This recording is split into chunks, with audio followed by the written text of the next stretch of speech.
ताज्या बातम्यांसाठी पाहत रहा तिचा सागर न्यूज। नर्सरीतील शेडला भीषण आग, दाराला कडी लावून पती पळाला, विवाहितेचा होरपळून मृत्यू। सांगली शहर हादरलं।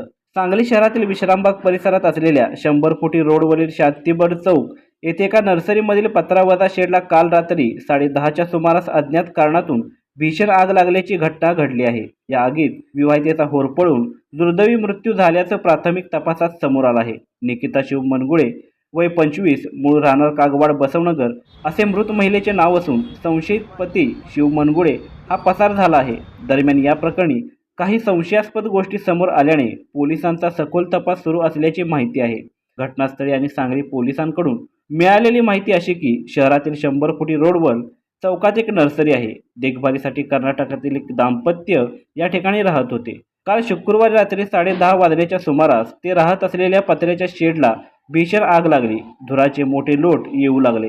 बघता बघता काही क्षणात आगीने रौद्र रूप धारण केले। रस्त्यावरून येणाऱ्या जाणाऱ्या नागरिकांच्या निदर्शनास सदरची घटना येताच त्यांनी तातडीने अग्निशमन दलाला सदरच्या घटनेची माहिती दिली।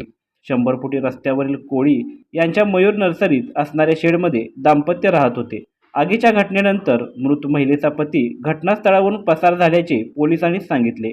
पत्र्याच्या शेडला बाहेरून कडी लावली असल्यामुळे अग्निशमन दलाच्या जवानांनी पत्र्याचे शेड उचकटून आत प्रवेश करत आगीवर नियंत्रण मिळवले। ही घटना संशयास्पद असल्याने प्रथमदर्शनी दिसून येते। त्या अनुषंगाने पोलिसांनी तपासाची चक्रे फिरवण्यास सुरुवात केली आहे। तर घटनास्थळी बघ्यांची मोठी गर्दी झाली होती।